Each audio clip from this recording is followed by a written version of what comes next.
You all have your homework out and are ready to go over the three paintings that you looked over for homework.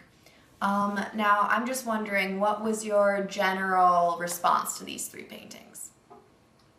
I thought the Guernica was very emotional. Mm-hmm. Okay. They were cool. Okay, great. So these basic ideas and what you wrote in your journal are the foundations of what we in art history call a visual analysis.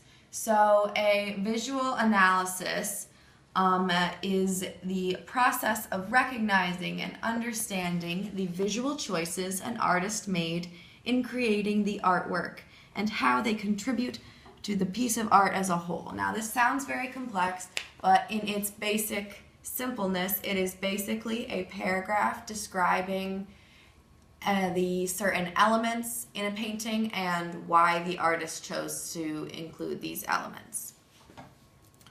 So, why is a visual analysis important? Why am I teaching you how to write one?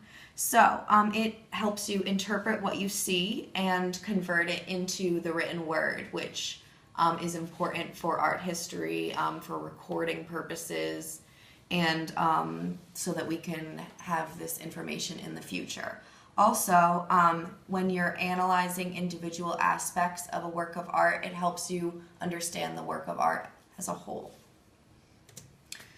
So, the first painting that you looked over, I will analyze for you and demonstrate how to do this properly. Then the second work of art that you were assigned to look at, you guys will analyze what you found is important and why the artist included this verbally as a class. And I expect this to be discussion based, and I hope that all of you participate. This will be part of your participation grade. The last painting you will analyze on your worksheet individually. And if you need any help with this, I will be after school in my classroom. So this was the first painting that you looked at. And as a first reaction, it is very overwhelming, but we're going to break it down to its individual pieces. So, what I was first drawn to was the soldier on the ground.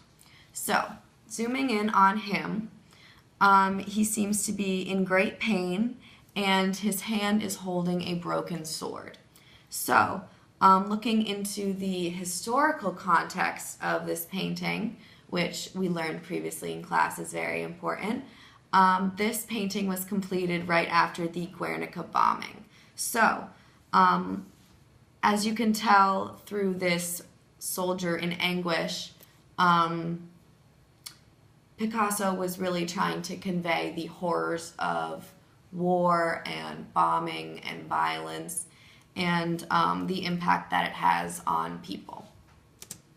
So, two other elements of the painting that should be focused on are the woman in grief holding her child who seems to be dead, and a man who is screaming coming from a burning building.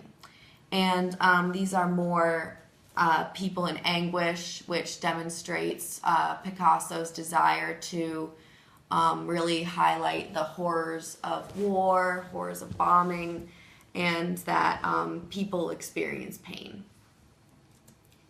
So this is the painting as a whole. So looking at it as a whole, what stands out to you? What jumps out other than the individual characters? What about the style, the colors, the geometry of it? There's a lot of contrast between the black and the white. Mm-hmm.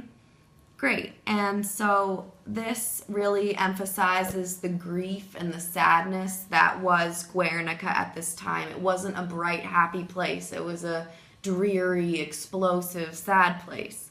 Mm-hmm. So do you have anything that stood out to you?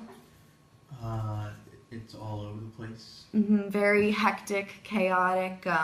Definitely just as Guernica would be after a bombing, you know, buildings torn down, very messy.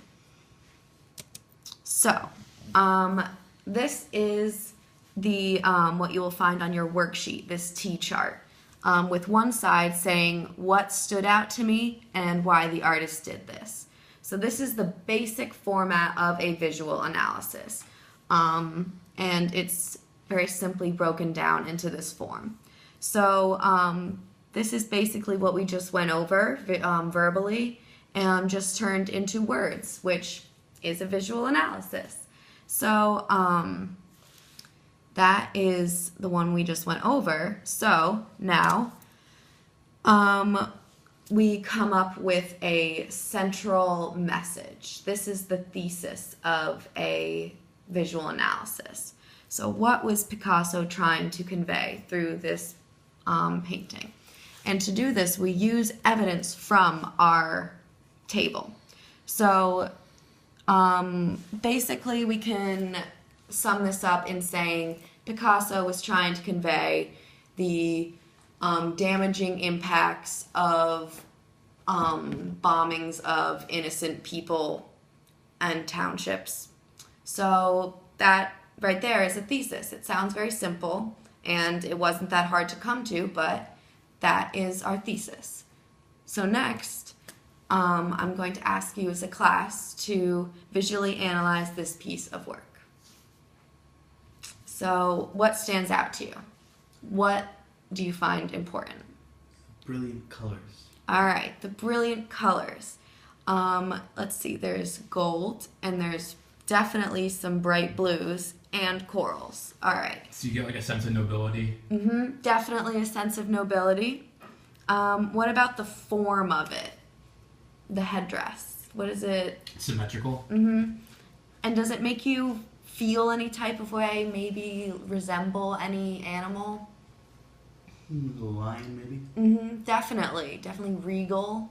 And so, you know, through all these comparisons, what do these comparisons remind you of in our society or in the society that this was found in?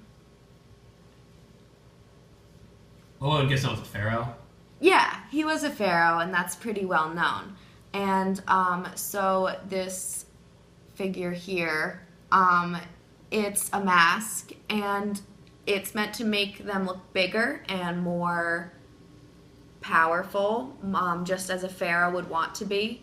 And why do you think the material was important? It's definitely made of gold, so I guess that adds value to it. yes, from definitely a monetary valuable. standpoint. Showing that he's worth this mask. You know, he was obviously important. You don't give a golden mask to anyone. And what else? The facial features. Would you think that he looked like this? Do you think that that's what his face looked like? Actually, like in real life? Probably not. Yes. All right. Good job. So it was definitely idealized, made to make him look more handsome, and more just great in general. They want him to look cool. You know, he wants to look like the greatest pharaoh that there ever was. And so the artist, we don't know, but what do you think that they were trying to convey? Power. Great. And so if you were to come up with a very, very brief thesis about why this was created, what would you say? I guess I would argue that the artists created this because they want to showcase their nobility and their just ability as an artist by doing something really grand and really powerful, and that makes such a bold statement. Yeah, definitely. And you could argue that the purpose of this is to guide them into the afterlife and to show that he was king in real life and he will be king in the afterlife. So the artist really was trying to convey this. So,